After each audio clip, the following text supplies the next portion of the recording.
In August 1781, an enslaved woman named Elizabeth Freeman walked into a law office near her home in Sheffield, Massachusetts.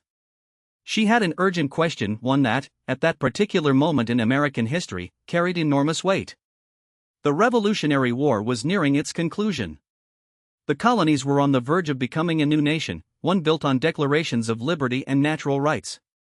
And among the roughly 700,000 enslaved people living in those colonies, there was a palpable sense of urgency, a desperate need to understand what, if anything, those ideals of freedom might mean for them. Elizabeth Freeman's visit to that law office set in motion something remarkable. She sued for her freedom. And she won. Hers is a story that has rarely been told, which is precisely why the New York Times chose to feature her as part of its Visions of America project, marking the 250th anniversary of the nation's founding.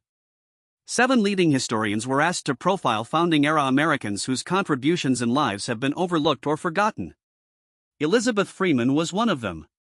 Think about what it meant for an enslaved woman to walk into a lawyer's office and demand her freedom in 1781. The war was still going. The new nation's founding documents were still being argued over.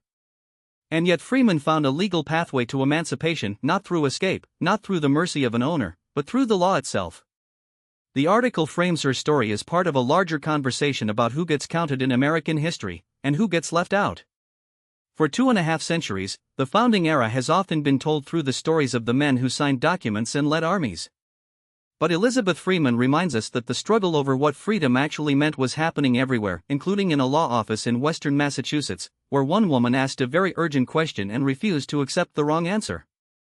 As we mark 250 years of American history, Freeman's story stands as a powerful reminder that the promise of liberty has always been contested, always been fought for, and has never been the exclusive concern of the powerful or the famous. Sometimes history turns on a single person, walking through a door, demanding to be heard. That's the news for today. Thanks for listening.